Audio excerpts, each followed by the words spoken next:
Welcome to episode 28 of the Wheelhouse. I am Andrew O, and like always, I am not as prepared as I should be, but I got a couple good reasons. One, my laptop is out of commission, which is something I should have explained last week.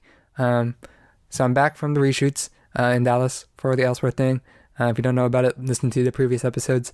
So what happened, first day, we drove all the way to Nacogdoches, and we didn't have time to unpack our stuff or settle at the house we were staying. We went right to set, got working. I had my laptop in my backpack and did not want to leave it in a hot car in Texas in the summer, so I took it outside with me on set. I left it with all the other gear. I had some of my son's stuff also, so I needed it. And we were shooting outside out in a cemetery, and then all of a sudden, decided to rain, and I forgot my laptop was in there. It was under a tree with all the other equipment, but it rained pretty hard for a little while. And when I got back to the house, found out that the some condensation had gotten into the screen, and if there weren't anybody in the house, I probably would have fell to my knees and screamed out loud. But I didn't. I just got really sad. Did a lot of research about how to get it out. Of course, didn't really have the time or resources to, try any of those things out. So over the week, it kind of moved around on the screen, kind of like an amoeba, kind of shifted, kind of like it was alive, mocking me with its presence. Got back here, tried some different methods that may have included using dry rice and dehumidifiers and tears, and none of those helped. So went to the Apple store, gave them the lowdown, and they're like, yeah, we'll send this into the shop. Worst case scenario, it'll cost you over $1,200 for pretty much a full hardware refresh. Best case scenario, they'll find out that it's just a screen that needs replacing, no liquid damage, and I'll still run you about $300. Another bad case would be that I guess that's just part of the worst case. How if they do say, hey, we got to do a full replace, that's $1,200, I'd be like, nope, get my laptop back, and it'll just still have that gross looking film over my laptop for the rest of its life and my life. Yeah, $300, that ain't chump change, especially now heading into the fall semester, taking a look at them finances with financial aid and tuition going up and all that jazz. It's not fun. Kind of makes you just want to make a lot of money. It makes you want to change your life direction and path and goals just to make more money. I distinctly remember in elementary school, probably 5th grade, I don't know what compelled me to do this, but I went to Google and I entered how to make money. And they're all like these scam websites that never gave me any good answers. The only answer I found was something about becoming a lawyer. And, yeah. Didn't work out. Anyway, the other reason I'm not as prepared as I should be, and I am recording later than I should be, is Minecraft. I always wanted to play Minecraft, and I put it off for a long time. And a couple summers ago, I picked it up and got addicted. Man, that game is, I think, phenomenal. It's just a great idea, how simple it is, but then how many possibilities there are in what you can do. And especially on the PC front, just how much people adore that game and do so many different things. But I'm playing on the PS3, and I stopped playing for a long time. But I don't know, a few nights ago, I just wanted something not very thought intensive, something that I could just pick up and get back into. And browsing through some of my games, and Minecraft fit the bill, and now I'm playing it every day. And I'm like, this game is so good, but I still got so many other things to do. But my house looks fantastic. From the last time I played, I have this little house top of a hill, and I also have this underwater house, which took me a long time to build, and I'm very proud of it If you go outside my house, you jump into a waterfall, and you go down the waterfall, and it leads into a tunnel that takes you to an underwater house. Took me ever to make. I'm very proud of it. And now I have like an underground house. I have some outposts around. I'm trying to connect them all with like an underwater river. I got ambitions, man. But do I have the time? Probably not. But for the time being, that's what I'm doing. What I'm also doing is reading this comic series called The Finder Library. And ooh boy, is it fantastic. I don't remember how I heard about it, but saw my library, as always, had pretty much all the collected series that have been released up to this point. It's interesting. I think it started in the late 90s and it's still ongoing, which is pretty neat. Reminds me a lot of Sandman, and I love Sandman. And I remember reading Sandman for the first time and thinking, I have no idea what's going on. It's only after you read it for a while that you sort of piece together the universe and the characters. And very much in the same way, it just throws you into the middle of this world, this incredibly detailed sci-fi fantasy world where you have all these different races all in the city that has its own technology and logic that isn't outstated at the beginning. You just have to discover it in pieces. As, the main character, Jaeger Ayers, goes about his business. It's very, very cool how you learn about the world as you learn about the plot and the characters. They all sort of unfold at the same time, very much like something else I'm going to talk about today. And it makes you want to go back and reread some of these stories, now knowing what puts things in a new light. The worlds are just so detailed. Like there's like many races that live in this one city, and you don't even learn about all of them. You don't even learn about them in much detail.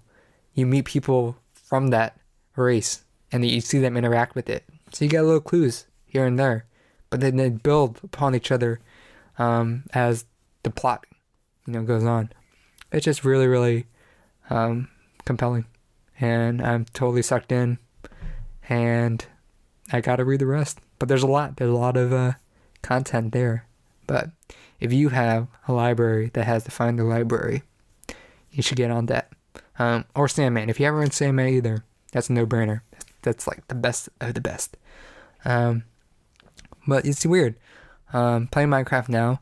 I'm also playing through Borderlands, the pre-sequel, which I wanted. The Telltale game, Tales from the Borderlands.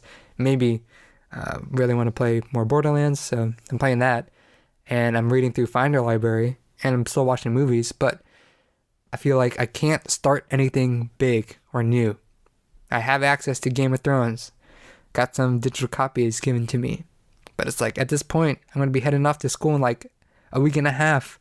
Do I really want to start something big like Game of Thrones or something else? So I see myself at a cutoff point. I'm just going to, stick with these things, and then small things like movies and albums I'll keep on doing, but you gotta start cutting things off, which is kind of sad.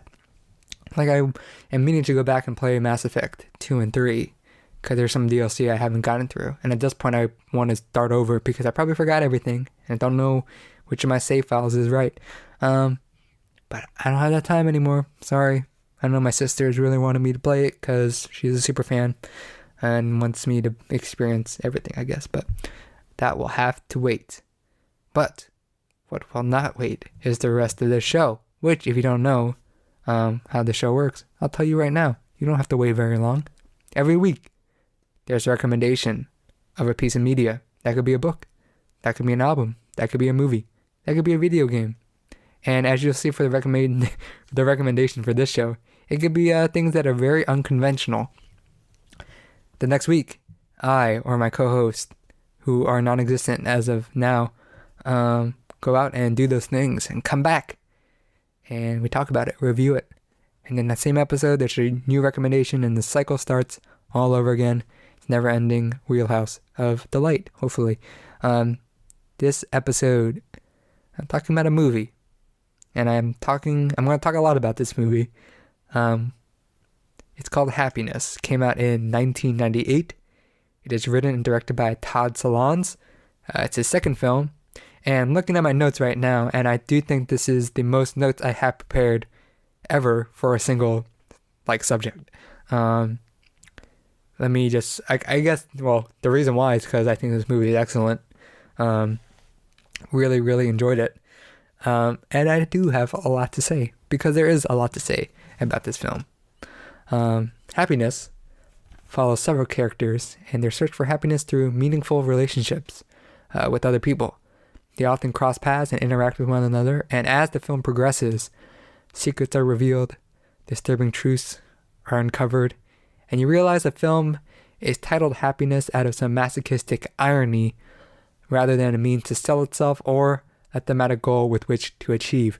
Yes, this film bummed the hell out of me, and unlike Lawrence, the guy who recommended it, he said the film's ending is optimistic, but I felt it was too absurd to reverse the effects of watching fatalistic characters fall into a cycle of grim revelation after revelation for over 2 hours.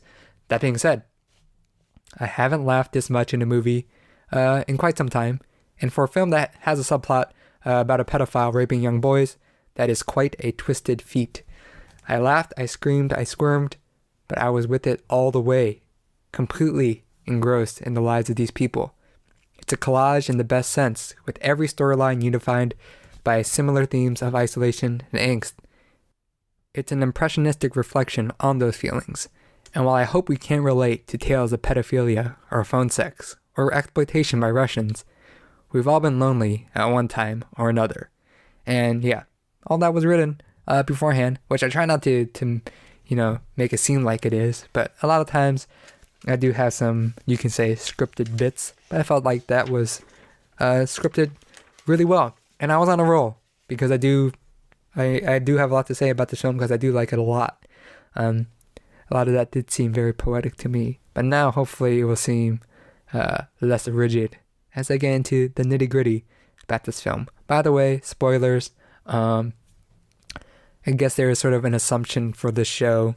I guess, well, at least I assume, so that's not good to assume that you assume as well, that there is a weak notice about what we're talking about, and to be able to talk about freely and in every sense possible, naturally spoilers would come along with it. So, final warning, spoilers for Happiness. Go see it. The film opens with the perfect scene. It's a date. It's a date between two characters, Joy and Andy, at a restaurant.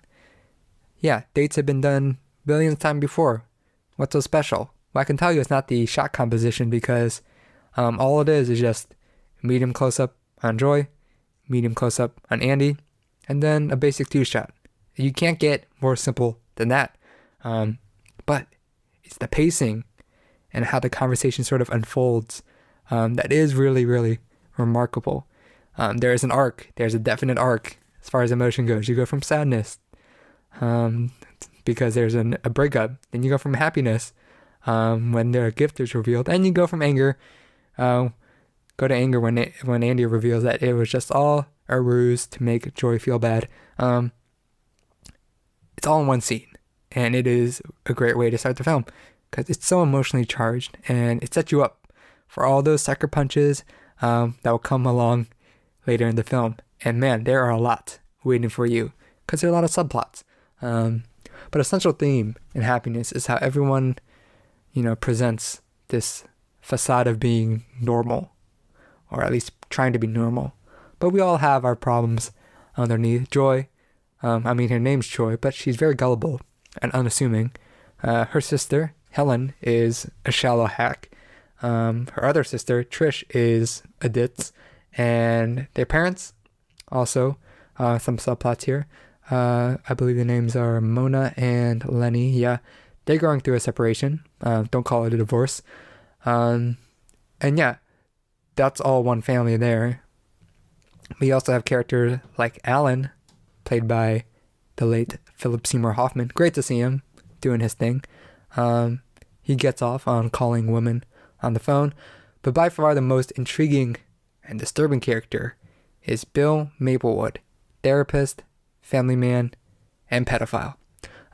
This storyline is the primary factor in Happiness originally receiving an NC-17 rating.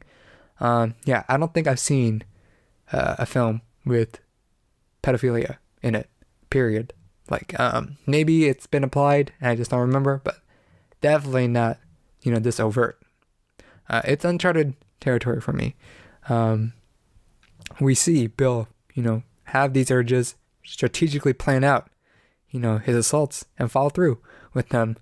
Yeah, and it's not shy about showing all those steps. But the real notable thing here about the character is not the shock value of just him being a pedophile and seeing the repercussions, but it is very much a tragedy. Bill is a tragic character, and I've got to say, I had sympathy for him. Yes, he's an evil man, and he hurt a lot of people, but he's portrayed as a man with a sickness, He even says it himself, that he's sick. It's mental illness, and he can't control it. Part of him is fighting to indulge, in these desires. Part of him resists. It's a horrific inner struggle that he ultimately fails. I remember an episode of Radiolab way back when about a guy who had some mental problem or issue or something where he had child pornography and would watch it, but it was almost sort of split personality where he doesn't really remember getting it or using it at all. He sort of really lived these two lives in a way.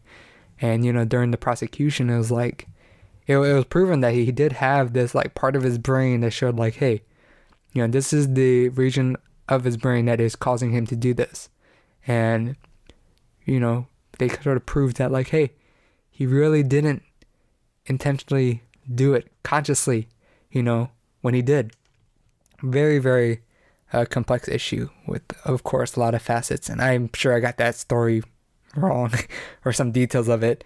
And giving a very, very small picture of it. But either way, it is something to think about. And yeah, definitely happiness makes you think about it.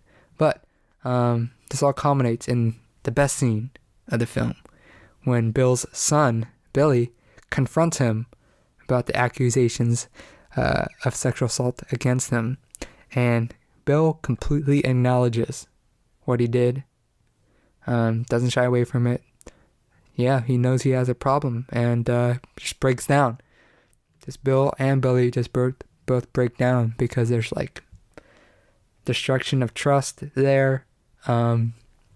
Yeah, the interactions we see between the two is a little odd, you can say, but you do see they do love each other, and you do get a feeling that Bill loves his family, but just this demon within him just messes everything up. It's moving, to say the least, and yet this film finds the time and tact to be really, really funny. Even within Bill's subplot.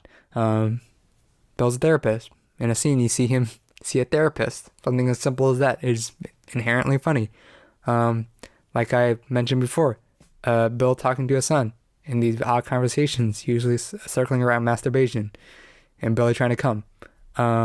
Yeah, very, very uncomfortable and awkward, but it is, yeah, I gotta say, it's funny. It maybe does have an element of it being new in a sense and not having seen something that taboo, you can say, presented so boldly. In general, there's a lot of sexual innuendo out the wazoo, but it all works. What also works is how all the subplots intertwine with one another. And yeah, that's the big thing for this film. You just jump around from person to person, checking on their lives and the things going on.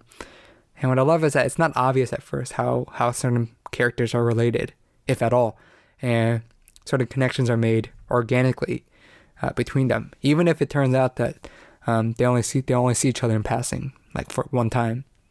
And the film does a good job throughout of balancing all the characters in the subplots, bouncing back and forth. Never feel oh, I forgot about this, or oh yeah, I even forgot that this character was important. Um, the only exception to that rule, I would say, are Mona and Lenny, the parents of the three sisters. Their subplot about separating, I think it could have gone. It definitely wasn't as interesting as the rest, and I think it would have cut down the running time to under 2 hours, which, yeah, towards the end felt it dragged down a little bit, but it wasn't too bad. Another sort of issue that, well, I think one of the reasons why I felt like it kind of dragged on at the end is that I eventually expected for the shoe to drop. Every subplot, kind of fell into sort of a rhythm that things go bad, things got worse, and then something good happens. But then you kind of learn like, oh yeah, it's too good to be true, and things go bad again. You kind of feel silly in believing that things will turn out well. Kind of reminded me of M. Night Shyamalan films. How, yeah, there's the inevitable plot twist coming. So when you're sitting in a film and it's written and directed by M. Night Shyamalan, you go watch it, but in the back of your mind, you're always doubtful of what you see on screen because you know that shoe's gonna drop. There's gonna be that M. Night twist. Kind of lessens the blow a little bit because it's expected, and I felt a little bit of that toward the end. On the more technical side, here's some technical notes for happiness. Visually, very simple, even amateurish. There's no fancy cinematography, minimal camera angles. There are often long takes in the scenes of dialogue, just like two-shot, watch these characters talk. Color is at times saturated in the sort of like this stock color, which reminded me of like that picture-perfect suburban aesthetic, again, which works well with the overall themes of trying to look like everything's okay, but underneath it's not. Sound design, very simple. Did see the boom pole pop into frame a couple times, actually more than a couple times. The music is excellent. It varies from bouncy indie fare to artsy French-like strings to full-on Mozart's Requiem. And the music sort of intensifies the emotion in or after a scene, usually by completely contradicting whatever emotions that scene was in with the song, and does it to great effect. But let's move on to the ending. Very Hannah and her sisters like. You got three sisters sitting at a dinner table with their parents, eating. It's sort of 6 months later, aftermath of all the crazy stuff that went down, and making small talk, trying to check in and, reach a sort of equilibrium, you can say. Meanwhile, young Billy, son of Bill, which I forgot to mention that Trish, one of the sisters, is married to Bill, and their kid is Billy. A lot of his main subplot, I guess you could say, is that he's trying to learn how to masturbate and come for the first time, and he's struggling. He's kind of sad that everyone else is sort of sexually advanced compared to him at school, but finally, he's out on the balcony looking down on a sunbather, and yeah, he does it. He comes for the first time, and then a dog comes over, eats it, and then goes inside and then licks Trisha's face. So I could see why Lawrence would say this is optimistic. I think it comes at the last line of the film when Billy walks in, triumphant, and says, "I came." Good on Bill, or Billy, because yeah, he's the only one really with the happy ending, you can say. Speaking of innuendo, but it was a little too absurd for me, especially with the whole dog licking Trisha's face. Just that visual alone, it became slapstick, it became absurd, and it became borderline farce. That the wackiness of these situations sort of supersedes character development, and it made me think like, yeah, for the most part, everyone sitting at that table, they're all the exact same person when the film began. There's not a lot of, when you think about it, not a lot of people change, not a lot of development there. That's not to say I didn't like any of the characters. I wasn't invested in their story or like the things that happened to them. It's just like, oh, because of this crazy thing that happened at the very end, it made me think like, yeah, was this of any consequence at all? Something to think about. My final note about happiness is something I thought about. Back to that perfect opening scene where you have Andy, who I thought would be the main character. Turns out he's not. He actually bites the dust early on. I thought, you know what? This guy, very depressing and very misanthropic, you can say. And it reminded me of this guy, Daniel Clowes. He's an artist, comics artist, and he does a lot of comics that are very, very similar to the feel and the themes of happiness. Central male protagonists who have a lot of failed relationships, socially awkward, unfulfilling life, that sort of thing. And I actually had read 2 of his stories recently, Mr. Wonderful and Wilson. And it was like the perfect, 1, 2, 3. Going from Daniel Clowes to Todd Solondz's Happiness. It's like they could have been made by the same person. Would not be surprised. Turns out the poster for Happiness was illustrated by Daniel Clowes. It's crazy, man. I always thought that poster looked familiar for Clowes' art style.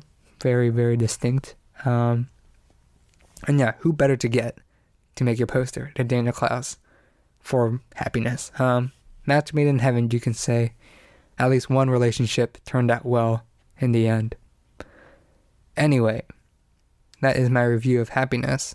I don't know. I said the most notes for that, but for running time, I don't know if that's the most. Actually, now that I think of it, it might have been Year Lie in April. I had the most notes because, long series, a lot to talk about. Someone who has more time than me can go back and check. Or someone who at least cares more than me. But now all I care about is moving on to the next segment. Who is Bruce Springsteen nearing its end? But we continue onward with this segment that starts now. I'm here with Jacob for not the penultimate episode of Who is Bruce Springsteen. How are you? I'm doing pretty great, actually. Are you great because of the album we're going to talk about today? Or is this the first feelings about this album? Or is this the first that you dislike, which was great. There's nothing wrong with that. It makes for a great conversation.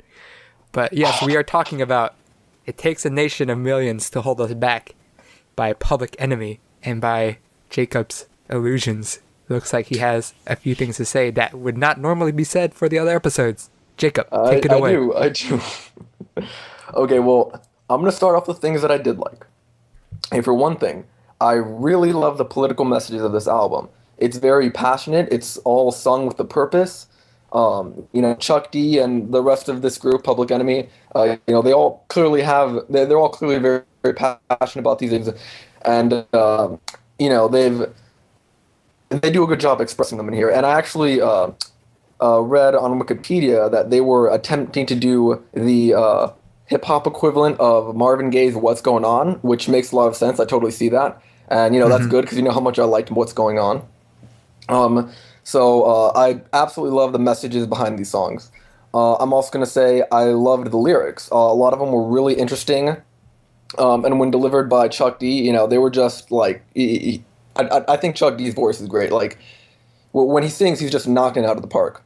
And, like, even just a song like Bring the Noise, just the first few lyrics talks about being on death row. And it's so tight and intricate, and it all just flows so well. And instrumentation-wise, I had a really hard time describing them just because, even though I liked the beat and the sounds, I had a really hard time describing them just because I'm not used to listening to rap that much. But so when writing my notes, I couldn't really say much other than, I like the beat, I like the rhythm, I like the record scratch thing they're doing. There were lots of times I wasn't really sure how to describe them. But still, nonetheless, I loved it. I loved the beat. I loved all the things I just did. Thing I really did not like, and it prevents this album from the top 3 or 4 for me, is Flava Flav. Whoa. Do not like Flava Flav. I didn't know anything about him before this album, but just right off the bat, I don't remember which song it was now, but I was listening to Chuck D, and I was like, wow, this guy is really great. He's like, really going at it. And then like there's an interjection from Flava Flav, like this really obnoxious voice. I'm just like, who the fuck was that?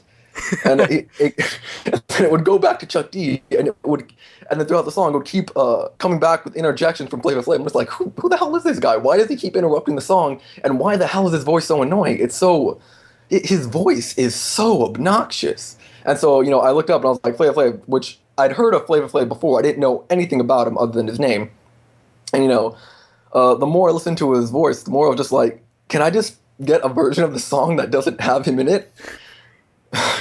Which, spoiler alert, my least favorite song on this album is by far and away is Cold Lampin' with Flavor.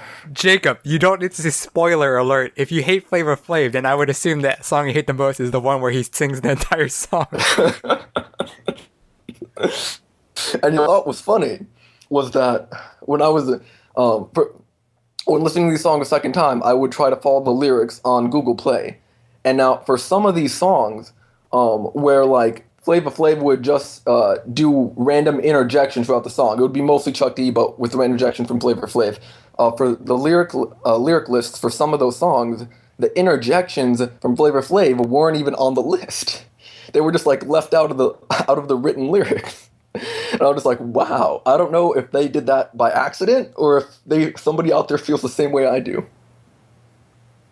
Well, I can't say I completely agree with you. I kind of understand where you're coming from. I mean, he popularized the role of hype man. That's what he is. And his that's job, what I was thinking of. Yeah. His job is just to like pump up like in live performance, like pump up the audience, put Chuck D in a good light, set him up and that sort of thing. He's definitely not in the spotlight, which I don't think he ever is in the whole album. On occasion, like, on Cold Lampin' with Flavor, it's featuring just him, which is kind of funny. I think on Wikipedia also it says something how, like there's an obligatory Ringo track on a lot of Beatles albums, and apparently that's also a thing with Public Enemy. There's usually one song on the album that's just Flava Flav, doing free association and whatnot. But for me, I don't think it really bothers me. I think that for what his job is, I think he does it well and serves his purpose. I can see when you say obnoxious. Yeah, his voice is a little weaselly, but I don't know. That has a little. For me, it comes down to a little bit of charm rather than. It's all subjective. I understand that I'm probably in the minority on this. But just for me personally, his voice didn't hype me up. It just kind of got in the way. Because for me, it's like if the song is good enough, the song will hype me up on its own. I don't need a guy with a kind of Weasley-like voice interrupting and just I mean, what more can I say other than it didn't work for me? But Sure.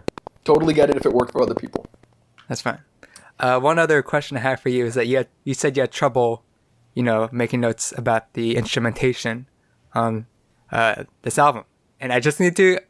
I feel like this might be a very simple, dumb question, but keep in mind that this bit is called "Who is Bruce Springsteen?" But do you know what samples are? Yes, I would assume. Yeah, I do. When part of the song comes from another song, and I know lots of these songs did samples and stuff like that. Yeah, and by and large, I do not know like the samples, that these songs come from. And it is sort of interesting. With that hip hop is the genre that does that. That's the thing. That's like one of the like building blocks. Yeah, I have noticed that in the past. Yeah. From the few like hip hop songs I have heard, they tend to do like lots of remixes and samplings and things like that. Yeah, so in a sense, it's kind of like jazz, where you kind of appreciate it for just the general sound and maybe the melody, but there is a level underneath where it is kind of obtuse for, us non-musicians to understand. And likewise in hip hop, as far as samples go, they're sort of like, I see them as kind of like musical illusions, where a lot of the time they're paying respect to whatever they're taking the songs from. Like a very common sample in hip hop and in this album is "Funky Drummer" by James Brown, and that's just featured. That's like a standard, and it sort of adds a layer of nuance or meaning if you do get it. But yeah, they are kind of like building blocks for the beat, and then you have the rap on top of it. So yeah, any other comments? Any other thing you hate, like Flavor Flav? No, Flavor Flav was really the only thing I had a problem with. Everything else I just thought was just really strong, really exciting, really interesting. I'm gonna say probably my favorite song on here, just not because of the message, just because of like it's fun to listen to and it sounds it sounds really strong. Is the song "Louder Than a Bomb," which I noticed didn't even have a Wikipedia page. Yeah. But I just really enjoyed listening to it, mostly because it's almost in and it's just the whole time it's very intense. The song is like it's very fast paced. It doesn't seem to slow down. It starts off really strong, and I love the ending where it doesn't fade out or anything. It just the last lyric is him him shouting "Because I'm louder than a bomb," and it's just like strong ending. And it was just really solid for me. I loved it. Yeah, I distinctly remember listening to this album for the first time maybe 2 years ago, and that was like a standout song for me, "Louder Than a Bomb." I love that song. Cool. Jacob, would you be interested in me giving you a little history about this album and hip-hop in general? Absolutely. Well, you're in luck because I have 2 pages of notes for just that. Oh, that's too much. Can you cut it down to like half the page? I'll try. But you probably won't even notice. We'll see. Takes a Nation of Millions to Hold Us Back. Second album by Public Enemy, released June 28th, 1988. So, let's talk a little bit about hip-hop, the genre of music. Now, what's interesting about hip-hop, compared to other musical genre, is that it has a precise origin. Like, there's a date and place that you go, okay, that's where hip-hop started. It's the Bronx in New York. And the 1970s in particular. In the 70s, you had block parties in primarily black communities that featured DJs or disc jockeys playing music for an audience, mainly funk and soul. This is like the classic image of like, a DJ up there at a turntable with records doing his thing. Soon, you had MCs, Master of Ceremonies, who went with the DJs and rapped over the beats and mixes of the DJ, and these performances adapted from public exhibition to like some place like as simple as like a basketball court, to headlining dance clubs, to the inevitable transition to studio recording and making albums for like major record labels. And their hip hop, when you say hip hop, it is more like, technically it is more than just a genre. When you say rap, it's just like rhyming over a beat. But hip-hop actually, as an entity, encapsulates a lot more.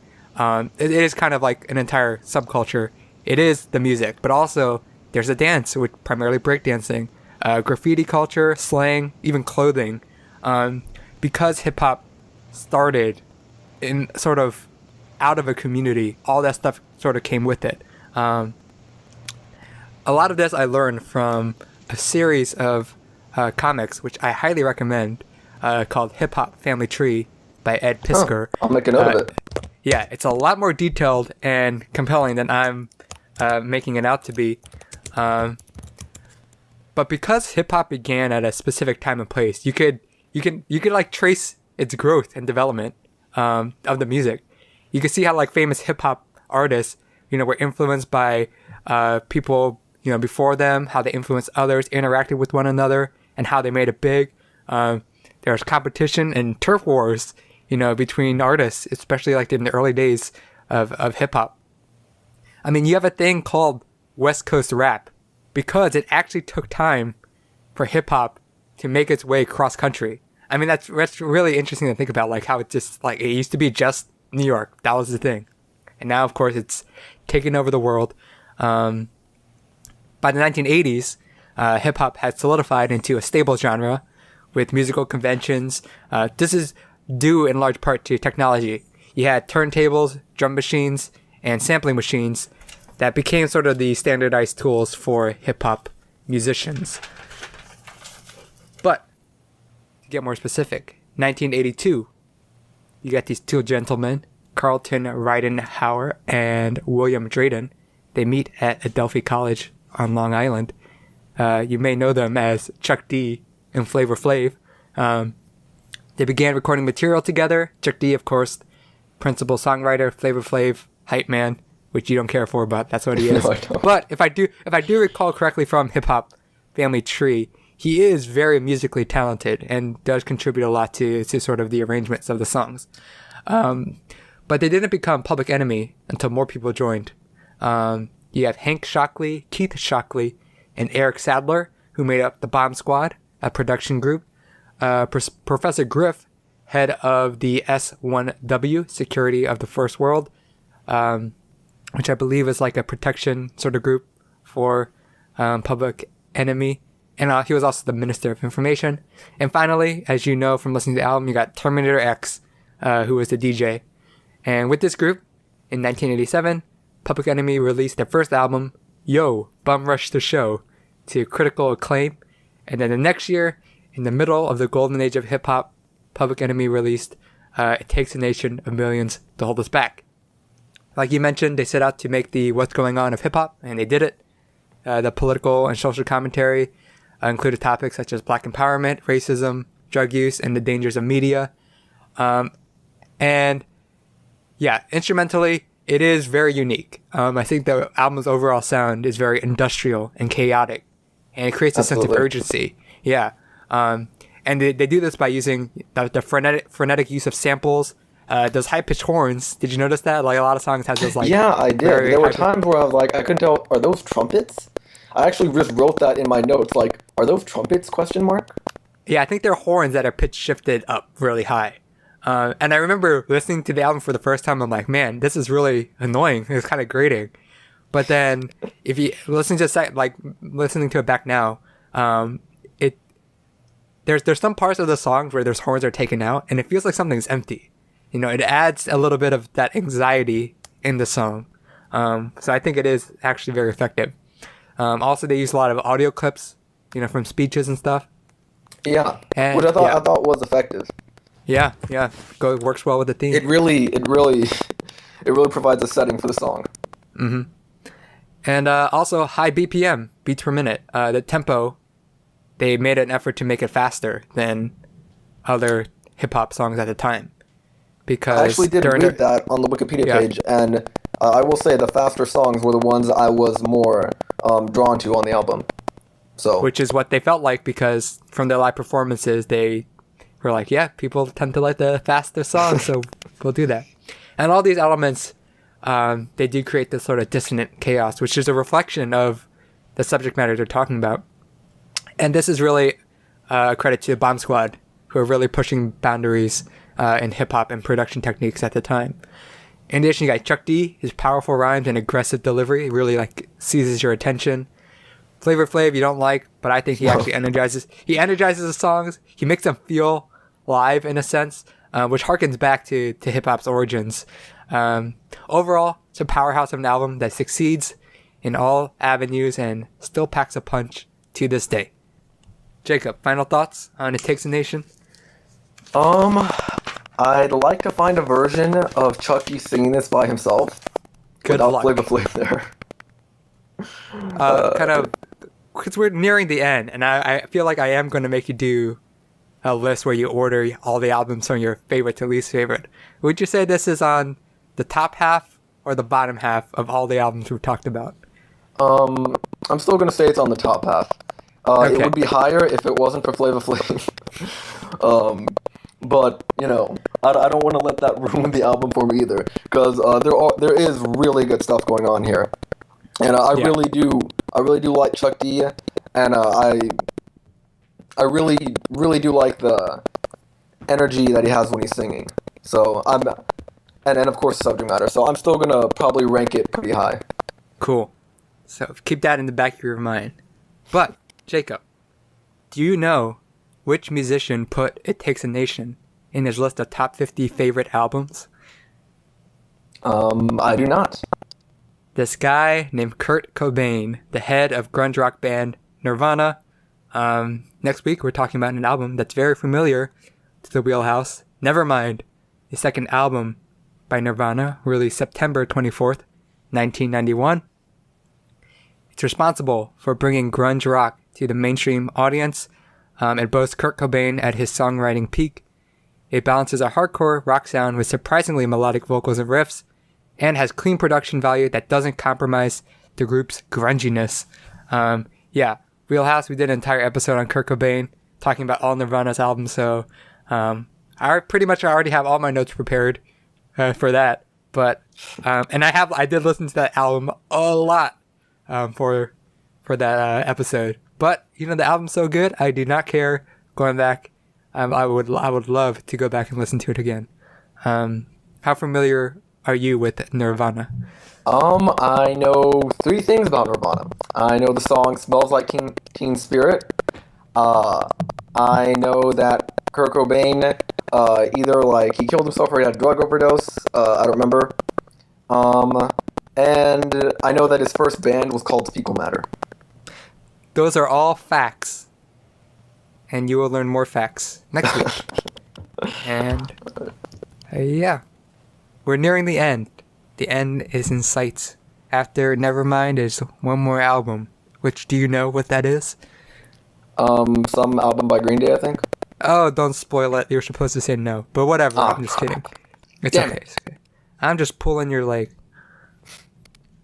Alright, Jacob, didn't you say you had something clever to say? You were going to think of something clever to end the bit with? Did you think of that over this past week? I did not. Alright, that's great. Maybe this following week, listen to Nevermind and think of something to end it with. Because I'm all out of ideas. I've been talking to myself into this microphone for the last 3 months, and I feel like I need a break.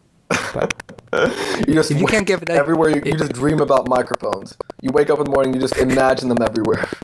That's not phallic in the least. All right, Jacob. I guess I'll talk to you next week. I just gave you material. What? There you go. That's your ending. Okay. All right. Goodbye. Good old Nevermind. Seems like that album should be like the show's mascot or something. It keeps on coming back.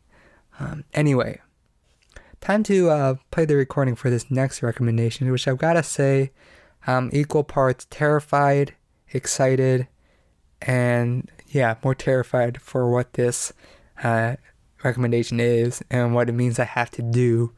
I'll just play it and let you deal with it. I'm here in Wegmans with my friend Joe Pizzula. How are you? I'm doing great. How are you, Andrew? We just finished watching Star Trek Beyond. It was a journey. Yeah, we were kind of... You said it was decent, and I would agree. It was a fun time. 6.5, I guess. It was a good blockbuster. I was entertained. Yes. It did its job. But we're not here to talk about Star Trek. Not at all. You're here to recommend... You're here to recommend something to me. Yes. Usually, I vet this beforehand. I talk with them before, okay, give me some options so I know, okay, this will work for this show. I haven't done it before, but you were insistent on not telling me. I had 3 options in mind that I sent to you, and then this morning I was like, wait a second, why would I not recommend this 4th thing? And the thing is, alright, so I'll give some background before I say it. So this is a thing that is ongoing, and it has been for decades and decades. It is a television show that I watched as a child, and I thoroughly enjoyed, and a lot of people did watch as a child, but I recently relapsed into it, and I've been following it very closely since April, I guess. What is it? And I've been really enjoying it so far, and it is WWE, professional wrestling. What in the world? Yep. That is my recommendation. So, the reason... All of WWE? Yes. All of WWE. Wrestling. So, it started when, around WrestleMania, my roommates at the time both a guy named Kenny from New Jersey and his friend were like, "Oh, Joe, we're gonna watch WrestleMania," and I was like, "All right, it might be silly." Like I watched it as a kid. I watched like Stone Cold Steve Austin and The Rock and Mick Foley and all them. So I was like, "All right, I'll watch it. It'll be silly." And I watched it, and I was like, "This is everything that I remember it, and it's amazing." And so I decided to get back into it, and luckily my roommate was like, "All right, I'll watch it with you and it'll be great." And so we decided to start watching it up again. And so the way it's structured is that WWE has 2 shows a week. Okay. Monday Night Raw, which is 3 hours, 8 to 11 every Monday night. Oh my goodness. And Thursday Night SmackDown, which recently moved to Tuesdays, which is 2 hours. And then once a month they have a pay-per-view event, which I stream because I'm a criminal. Aren't we all? That is like sort of their big event of the month, and that's on Sundays. And I don't know. So what a lot of people say when they hear me say that I'm into it is like, "Oh, it's so fake," and it's like it's so lame, and it's so it's like real to me. Yeah, it's still real to me. Like, but the way that I've rationalized in my head is that no one, like, we didn't walk out of Star Trek just now and we were like, "Oh, that was so fake. That was so stupid." There's no way they could have actually flown that spaceship with the Beastie Boys and destroyed a whole alien civilization. That's so unrealistic. Why would we watch that? Like, WWE does not pretend to be like a sport anymore. They don't even call it wrestling. They call it sports entertainment. Yeah. And they have become self-aware over the years of portraying themselves as a television show about wrestling. Yeah.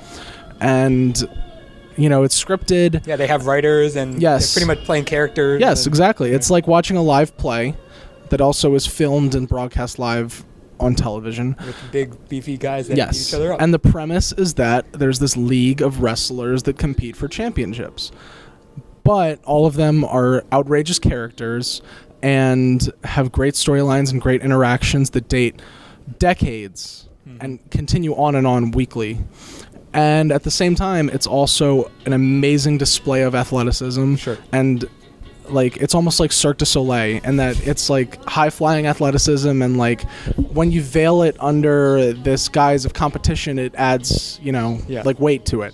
So that's like the way I've rationalized it to make it not sound like I'm a complete lunatic. Okay. That's great and all. Yes. And when I asked you to recommend a media, I put in parentheses some examples, like a movie or an album. Absolutely. Why did you go to this over like something more typical like a movie or something? Because I feel like it's such a slept-on form of media in that it's so, for some reason, taboo. Mm-hmm.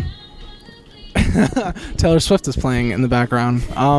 Anyway, it's very taboo, and so I feel like not many people understand that there's like actually like legitimate quality entertainment there in the and there's like well-written storylines, and there's like all right, so what really got me like engrossed in it, like instead of just watching but like completely involved, was a video I saw on YouTube. It's about 20 minutes, and I recommend it to anybody, even if you don't give a care at all about wrestling. Are you familiar with John Landis?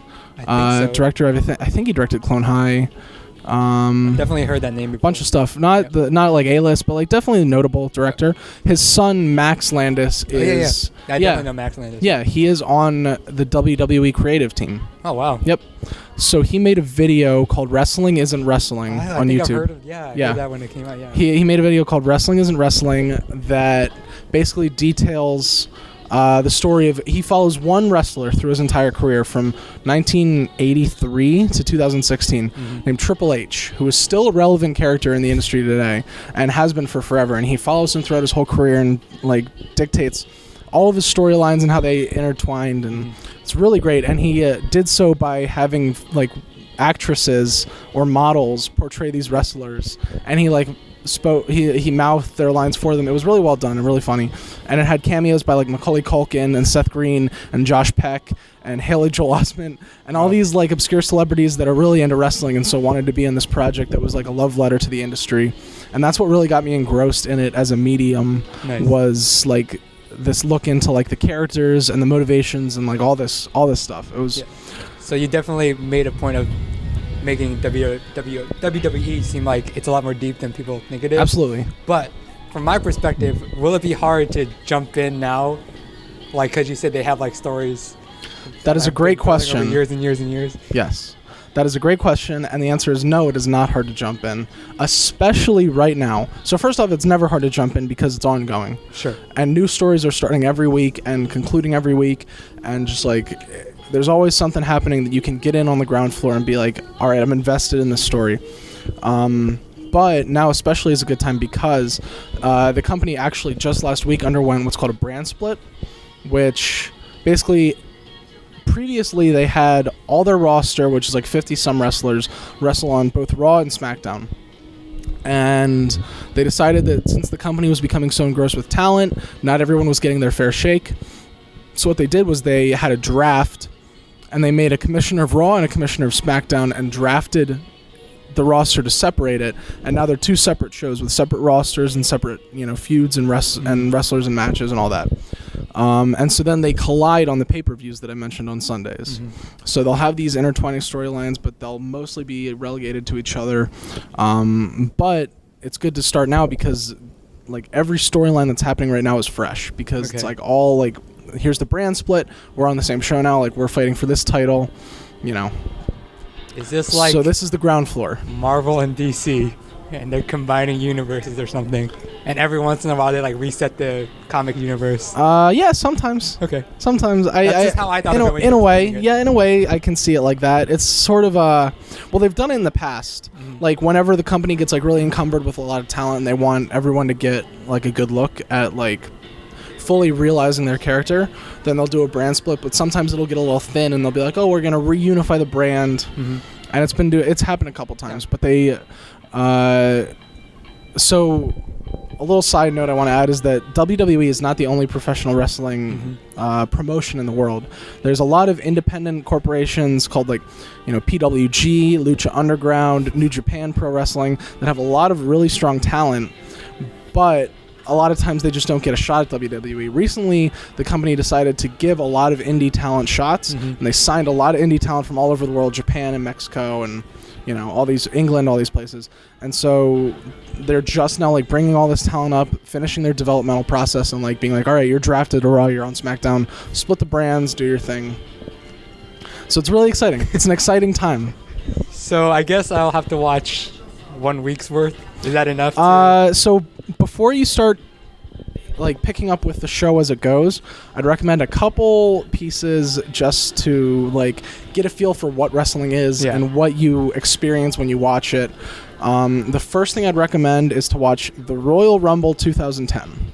Okay. That is what I got in. That was the first match I watched when I was getting back into it, and it's what I recommend to everyone else who wants to get a feel for it.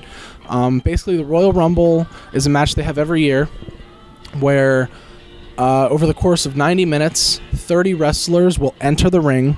And only one leaves. Oh, really? I was joking, yes. But okay. You are eliminated by being thrown over the top rope and having both feet hit the floor.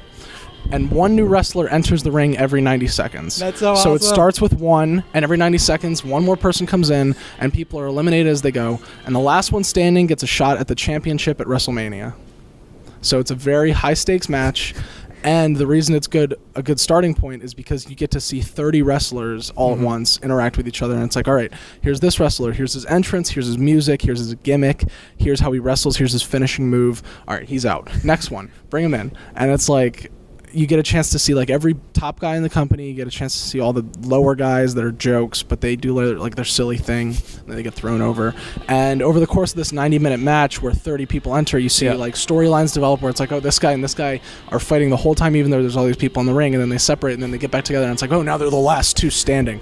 And the Royal Rumble also is used as an opportunity for a lot of guys to make their comebacks from injury or like superstars to like come back from retirement, and like when the music hits and the whole crowd explodes, and it's really like emotionally charged, and that's like the best times in wrestling is when the crowd just goes crazy over something unexpected.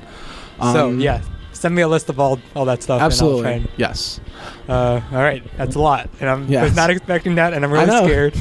Ethan, is there Ethan's also here. Is there anything you want to quick comment? Okay. Yeah, so I mean, I actually recently was listening to a podcast where someone apparently on the podcast is like dedicated to this stuff, like has been wanting to work with the writing team for a long time, and knows in the industry very close and has been a fan for years. And he said apparently that writing for it and actually working with them is like the hardest thing ever because they don't give you as much credit as a writer in that industry, which I just find interesting. But I think that it's come up now twice recently in my circle of there you go. It's making a resurgence, I'm telling you. And I think that the recognition of the fact that it's theatrics and it's incredibly difficult, and particularly because I heard that the women's industry isn't as like just wearing skimpy clothing, getting people out. Oh yeah, they're actually doing a lot more larger stunts than the men are doing. Yeah, they're calling it like the women's revolution, and they're actually like legitimizing it and having like there's like actually like characters in the wrestling division now that are like very interesting and engrossing and like can do a lot of crazy stuff that the men do too. So. All right, well, thank you, Joe, for what is probably the most unique recommendation. Anytime. Of this podcast. So there you go. I'll get watching that wrestling. Thanks again. All right. Yes, it's not a joke. WWE. That is quite the recommendation. It's like just a whole entity, It's like a whole organization. How am I going to do that?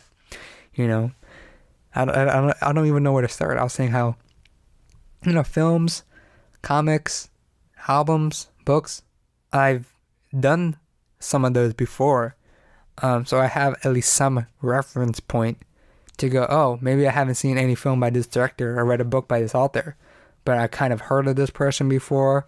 I know similar artists and maybe the time period it was released, so I could contextualize it a little bit.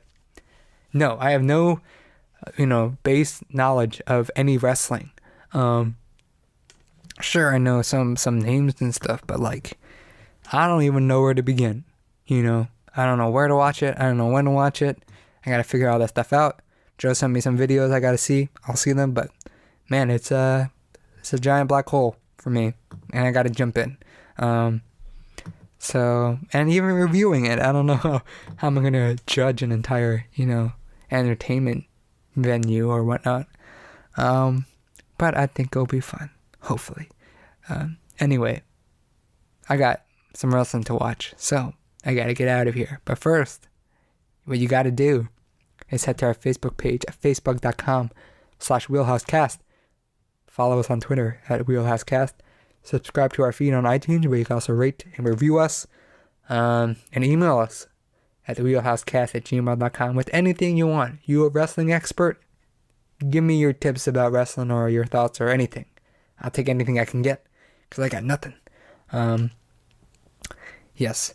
So, summer is almost over as far as, in an academic sense. We'll be back in Dallas soon. Should be exciting. So, I guess I'll see you then.